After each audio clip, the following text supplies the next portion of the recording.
Assalamualaikum warahmatullahi wabarakatuh. Assalamualaikum warahmatullahi wabarakatuh. Assalamualaikum warahmatullahi wabarakatuh. Di sini akan menjelaskan dari tugas kelompok 14 Etika Profesi dari Universitas Bayangkara Surabaya. Oke, nama kelompok dari Fakultas Teknik jurusan Teknik Informatika. Yang pertama ada Hernaldi Sastriawan Sugandi dengan NIM 18143111001. Yang kedua ada Reza Alif Muhammad dengan NIM 18143111010. Yang ketiga ada Maulana Aji dengan NIM 17143111002. Yang keempat ada Dimas Aditya dengan NIM 18143111014, dan dengan saya sendiri yaitu Aditya Prasetya Utama dengan NIM 18143111029. Next, selanjutnya saya akan menjelaskan pelanggaran data dan pencurian identitas pada e-commerce.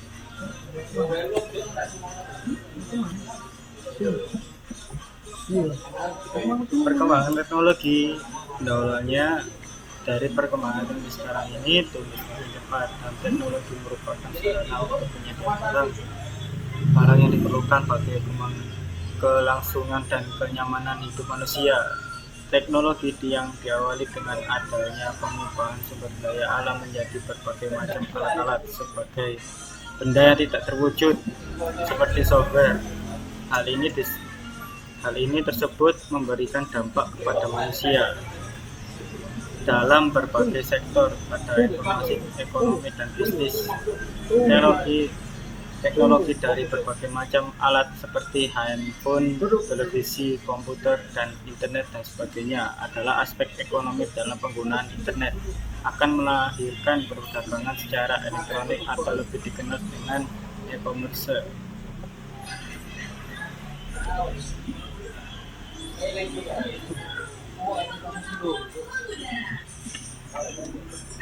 Peningkatan penggunaan e-commerce. Terdapat peningkatan berbelanja online yang dilakukan oleh masyarakat sejak wabah pandemi COVID-19 yang disebut COVID-19 yang meluas di Indonesia, yang menjadi kebijakan pembatasan sosial berskala besar atau PSBB yang diterapkan berbagai macam daerah. Pelaku konsumen yang paling besar yaitu hal belanja online. Di sini kan kayak ada barang kayak Shopee, Tokopedia, dan lain sebagainya yang digunakan secara online, di mana menurut analisis data referensi atau disebut ADA, aktivitas belanja online naik secara 400% semenjak bulan Maret 2020 akibat pandemi ini.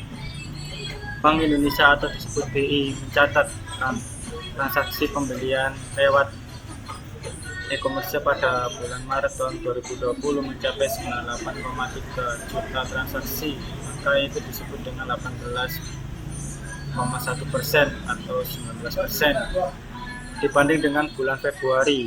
Tak hanya itu, total nilai transaksinya pun meningkat 9,9% menjadi rupiah 20,7 triliun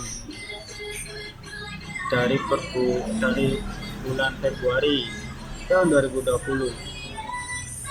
Peningkatan belanja online membuktikan bahwa teknologi memberikan dampak positif terutama dalam aspek ekonomi dan bisnis. Teknologi juga memberikan risiko keamanan. Banyak pihak yang tidak bertanggung jawab yang menyalahgunakan teknologi internet untuk menjadi perbuatan kejahatan.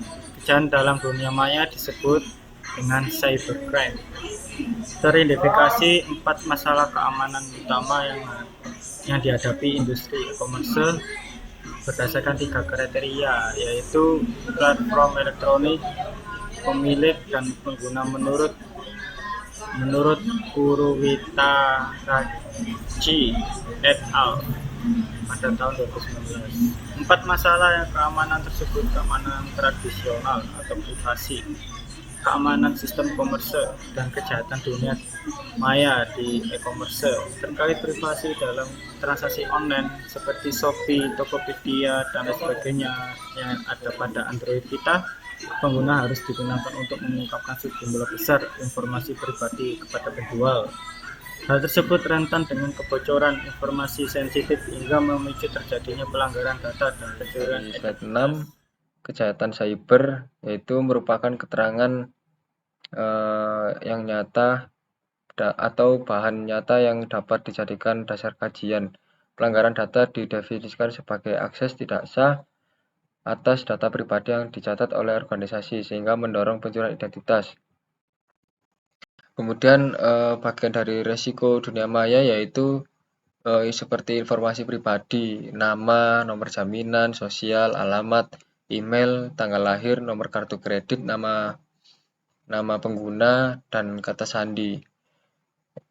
Kemudian lanjut slide 7. Pencurian identitas telah berkorelasi dengan penyalahgunaan komputer, kejahatan komputer, dan kejahatan terkait komputer karena internet memfasilitasi mereka. Disebut pencurian identitas online. Misalnya adalah kasus peretas yang mencuri informasi pribadi seorang melalui pelanggaran data online.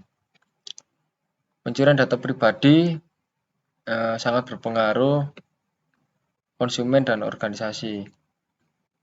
Itu dapat mengakibatkan dampak negatif langsung pada nilai saham perusahaan yang diperdagangkan serta kepercayaan konsumen pada perusahaan. Dan lanjut bab 8, pengertian garis besar e-commerce. E-commerce merupakan bentuk perdagangan secara elektronik melalui media internet. Bisnis ini bisa berjalan selama 24 jam sehari, 7 hari seminggu, dan luas pangsa pasarnya menjangkau dari tingkat lokal hingga mancanegara. Dengan e-commerce memungkinkan pelanggan bertransaksi dengan cepat dan biaya yang murah tanpa melalui proses yang berbelit-belit, di mana pihak pembeli cukup mengakses internet ke website perusahaan yang mengiklankan produknya di internet, yang kemudian pihak pembeli cukup mempelajari term of condition atau ketentuan-ketentuan yang disyaratkan pihak penjual. E-commerce selain memiliki sisi positif juga memiliki sisi negatif, yaitu rawan tindak pidana kejahatan dunia maya atau cybercrime, misalnya penipuan dengan cara pencurian identitas dan membohongi pelanggan, kejahatan kartu kredit, phishing, spammer, dan lain-lain. Ancaman akan keamanan tersebut akan mengakibatkan pelanggan takut melakukan transaksi dan kemudian kembali ke metode tradisional dalam melakukan bisnis. Masalah-masalah yang disebutkan akan dapat diantisipasi apabila sebelumnya telah terdapat kesadaran akan pentingnya keamanan oleh para pelaku bisnis e-commerce. Apa itu pembahasan tentang keamanan dan metode pada e-commerce? Hal yang utama yang harus diperhatikan dalam melakukan transaksi adalah hal apa saja yang dibutuhkan dalam rangka menciptakan keamanan transaksi dan metode yang digunakan untuk menciptakan keamanan tersebut. Dimensi keamanan pada e-commerce adalah autentikasi beli, penjual, dan distribusi pembayaran yang tepat dan perlu dipastikan identitasnya sebagai pihak yang berhak terlibat dalam transaksi tersebut, seperti agama sebagai berikut. 2. Integritas jamin bahwa data dan informasi yang transfer pada e-commerce tetap utuh dan tidak mengalami perubahan. 3. Non-repudiation, pelanggan membutuhkan perlindungan terhadap penyesalan dari penjual bahwa barang telah dikirimkan atau pembayaran belum dilakukan. Dibutuhkan informasi untuk memastikan siapa pengirim dan penerimanya. 4. Privasi, pelanggan menginginkan agar identitas mereka aman. Mereka tidak ingin orang lain mengetahui apa yang mereka beli. 5. Keselamatan, pelanggan menginginkan jaminan bahwa aman untuk memberikan informasi nomor kartu kredit internet. Berikut gambar pada dimensi dan metode pada e-commerce.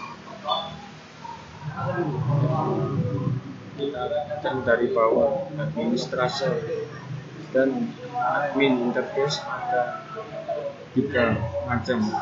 1. Shipping provider, 2. Product database dan payment processor, dan atasnya e-commerce website, lalu akan diberikan kepada customer.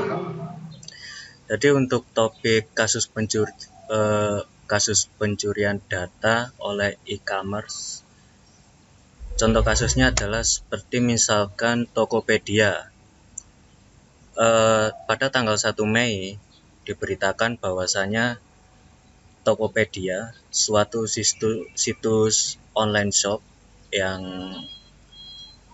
berasal dari Indonesia, dilaporkan bahwa situs tersebut data penggunanya, data para pengguna aplikasi Tokopedia ini diretas oleh hacker dan sebanyak 91 juta data yang dilaporkan bocor.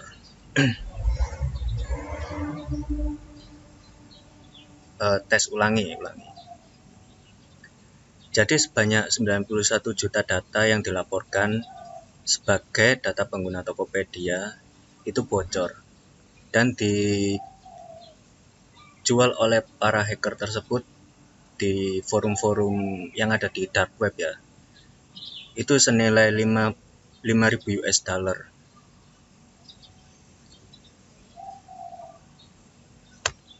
Kemudian kasus Bukalapak, yaitu pada tanggal 6 Mei, sebanyak 12,9 juta data pengguna Bukalapak bocor dan diperjualbelikan oleh hacker di dark web.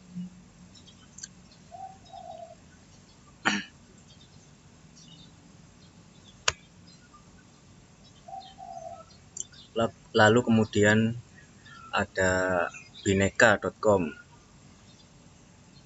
e-commerce juga. Pada tanggal 10 Mei, sebanyak 1,2 juta data pengguna online shop Bineka bocor, diretas oleh hacker. Kemudian diperjualbelikan oleh oknum-oknum tersebut di dark web. Ya, ketika pihak online shop tersebut, yaitu Tokopedia, Bukalapak, dan juga Bineka, masih mengusut tuntas kasus pencurian data pengguna mereka yang dilakukan oleh oknum hacker. Jadi dari ketiga contoh kasus peretasan data yang terjadi pada ketiga e-commerce yang ada di Indonesia ini, itu akan jadi suatu pelajaran bahwasanya data pribadi itu merupakan sesuatu yang sangat riskan, apalagi di era industri 4.0 yang didominasi oleh tentunya teknologi informasi. Kita semua juga tahu bahwasanya di internet itu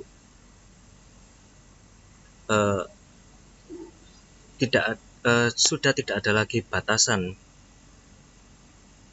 baik itu dari batasan geografis ataupun batasan